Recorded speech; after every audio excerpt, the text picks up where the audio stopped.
All right, so the nice part is we've already got to look at our exponential equations when we look back at section 1, when we did that like bugs problem that we had for our classroom. So this should be kind of nice and somewhat comfortable as we get into this and not seem totally new. But quickly, some terms, if we're talking exponents, to write it in expanded form just means we write out how many times they get multiplied by, right? Like 5 times 5 times 5. If I write that in exponential form, that would be 5 to the third power, right? It's not 5 times 3, right? It's 5 to the third power, which is 5 times 5 times 5, okay? So we got to get used to that kind of stuff. So let's just get some practice writing some things in exponential form.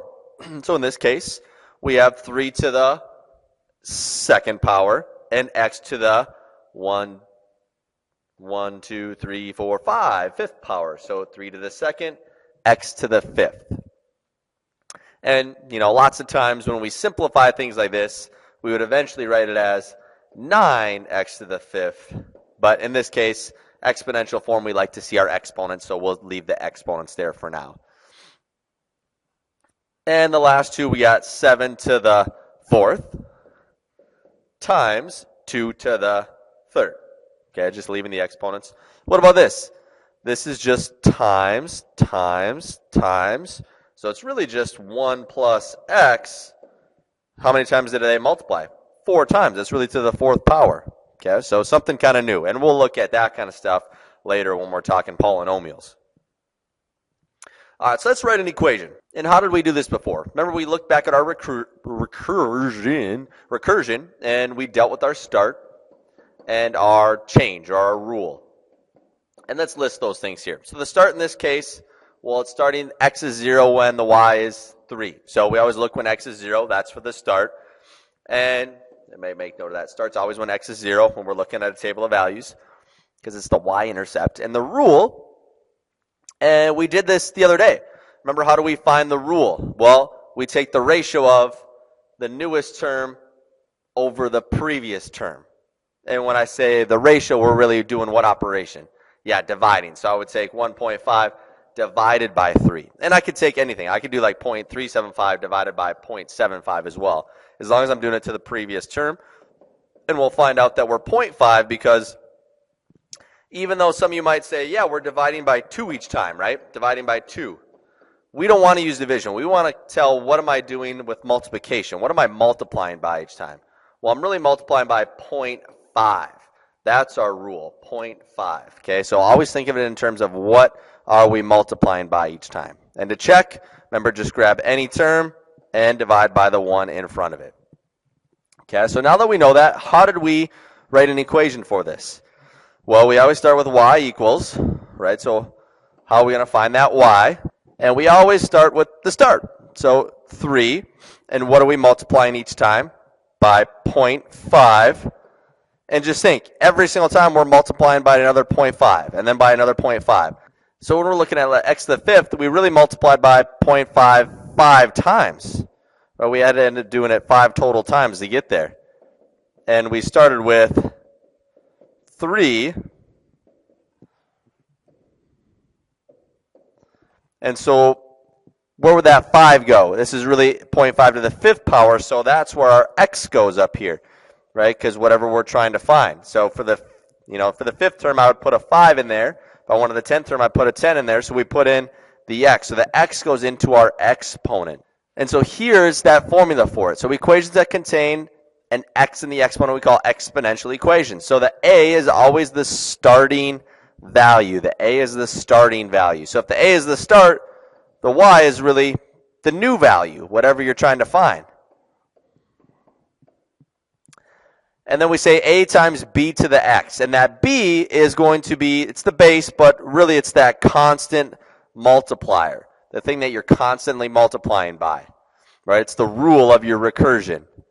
Okay, and then the x is the variable exponent. And when we get into story problems, a lot of times that x is usually time. Usually time goes in for that x. That's something to kind of make note of. All right, so let's do another one here. Except this time we're given the equation. Let's fill out our table. So if we do it when x is 0, I plug in 0 for x. So 6 times 3 to the 0 power. Well, do I do 6 times 3 first? No, remember my PEMDAS says I have to do exponents first. So what is 3 to the 0th power? That's actually 1. It's kind of a special rule. So 3 to the 0 power is 1, and 6 times 1 is 6. All right, let's do it when x is 1. So I have 6 times 3 to the first power. Remember, I can't do 6 times 3. I have to do exponents first. So it's really just 6 times 3, which is 18. Let's do it when x is 2. Y equals 6 times 3 to the second power. Remember, I can't do multiplication. I have to do exponents first, so it's really 6 times 9, and 6 times 9 is 54. So what do we keep multiplying by each time? Yeah, it's right here. We multiply by 3 each time. Times 3, times 3. So really, I just got to take 54 times 3, 162 times 3, 486 times 3. Would I go times 3 for this next one? No, this one's kind of tricky. I would do times 3 to the 5th power, but that's getting kind of advanced. What I should do is just take my 6 times 3 to the 10th power. And that, I might have to use a calculator. 354,294. That's a big number. All right, so let's try to write a couple equations here. So for our exponential equation, remember the A is the start. So I should be able to write the start for both these. So I can start this guy with y equals, well, what's my start? 0.5. So I could start that. Y equals 0.5. What about over here? The start would be 800. So I'd have y equals 800. And then I got to figure out what am I multiplying by each time. Well, how do we do that again? You take any term and divide by the one previous. So 32 divided by 4, and we get 8. So I'm multiplying by 8 each time. And then where do I put the x? Remember, that's as the exponent. So if I look over at the blue equation over here, take any term, divide by the one previously. So 72 divided by 240. And we get 0.3. So 0.3. So that's times 0.3 to the x power. There we go. And we can check those 0.5 times 8 to the x and 800 times 0.3 to the x. And so I can find both those to the 10th power if I wanted to. I'm not going to go ahead and do that. All right, then we have things when we're dealing with percents.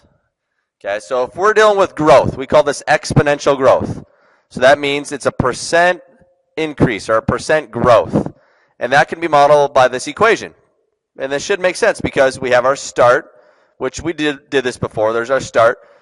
And then instead of putting b times x, we're going to replace the b with 1 plus r. Remember, because it's an increase, so that's where the plus sign comes from. And then r is the rate of growth. That's the percent written as a decimal. And then x represents the time in this case. Okay, and just think, if I wanted to do decay, what would I do instead? We would just do subtraction. It's the exact same equation. So decay just means that we're decreasing. Decay, decrease, they start with a D, right? So decay, decrease. Oh, I got it right here, decrease. All right, so let's go back. Let's look at our situation that we got here. It says Maria has saved $10,000 for her daughter's college tuition.